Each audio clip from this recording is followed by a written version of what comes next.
আপুনি বিভিন্ন ৰোগত আক্ৰান্ত নেকি বা আপুনি এজন অসহায় দৰিদ্ৰ পৰিয়ালৰ লোক হয় নেকি? দুখীয়া বিকলাংগ লোকৰ বাবে আছে ভাল খবৰ। আজি ডবকা নাহাৰগাঁৱত মুকলি কৰিছে এখন মেডিপ্লাছ কেয়াৰ ক্লিনিক নামৰ হস্পিটেল। ডবকা পুৰণি দলং পাৰ হৈ পাব এই হস্পিটেলখন, য'ত বিশেষ সুবিধা দিব দুখীয়া ৰাইজক। যিকোনো সময়ত পাব ডক্টৰ তথা 24 ঘণ্টা থাকিব মুকলি।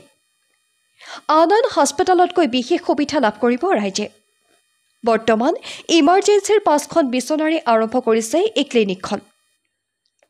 মুকলি হোৱাৰ লগে লগে ৰোগী আহিছে ক্লিনিকখনত। ইতিমধ্যে আমাৰ হাতত দৃশ্যাংশ আছে আৰু আমচুৰ সাধাৰণ সম্পাদক তথা ডবকাই ব্যৱসায়ী সন্থাৰ সভাপতি আন হাছিব লগতে ক্লিনিকখনৰ স্বত্বাধিকাৰী মন্তব্য আছে, আমি শুনাই ল'ব বিচাৰিছোঁ। আপোনালোকে জানে ডবকাত আন এটা ভাল খবৰ বুলিও ক'ব পাৰোঁ। যদিও আজি ডবকা ডবকা ব্ৰিজ যিখন ব্ৰিটিছে বনাই দিয়া ব্ৰিজ পোৱাৰ আগত যিটো নাহাৰগাঁৱত আজি মুকলি কৰা হৈছে মেডিপ্লাছ ক্লিনিকখন, মেডিকেয়াৰ ক্লিনিকখন। এইখনত মানে ইমাৰ্জেঞ্চি ৰোগীৰ কাৰণে এটা সুবিধা আছে। প্ৰথম অৱস্থাত 5খন চিট দি মুকলি কৰিছে। কাৰণ আপোনালোকে জানে আমাৰ এইটো এৰিয়া যিটো এক্সিডেণ্ট, এই এৰিয়াত এক্সিডেণ্ট বেছি হয়।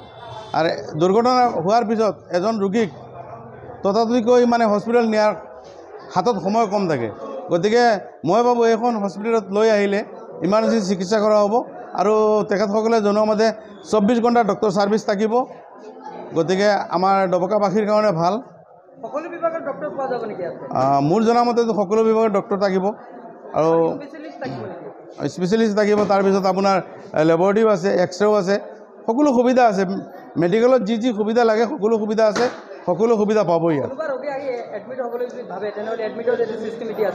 চব ফেচিলিটি আছে। বৰ্তমানে 5খন চিট আছে, তাৰপিছত লাহে লাহে মানে চিটটো বাঢ়ি যাব আৰু।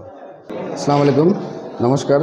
আজি 2 অক্টোবৰ গান্ধী জয়ন্তীৰ উপলক্ষে আমাৰ ডবকা নাহাৰগাঁও স্থিত ইব্ৰাহিম বিল্ডিঙত আমি এখন মেডিপ্লাছ কেয়াৰ নামৰ এখন ক্লিনিকৰ শুভ উদ্বোধন কৰিছোঁ।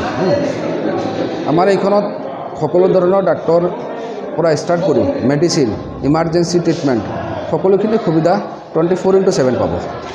আমাৰ ইয়াত চব ডিপাৰ্টমেণ্টৰ ধৰি লওক হাড়ৰ ডক্টৰ পাব, গাইনকলজিষ্ট পাব আৰু বিশেষকৈ লেডি ডাক্তৰ পাব। য'ত আমাৰ ইয়াৰ মহিলাসকলে ধৰি লওক এজন জেণ্টছ ডাক্তৰৰ ওচৰত গৈ পেলাই ক'বলৈ বহুত লাজ সংকোচ কৰে।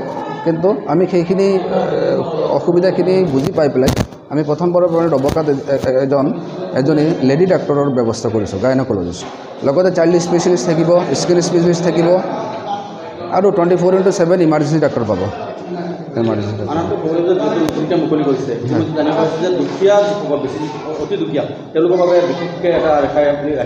হয়, আমি ৰাখিছোঁ। দুখীয়া বিকলাংগ যিসকলে ভালকৈ প্ৰপাৰ ট্ৰিটমেণ্ট কৰিব পৰা নাই তেওঁলোকৰ কাৰণে আমি বিশেষ ব্যৱস্থা কৰিছোঁ।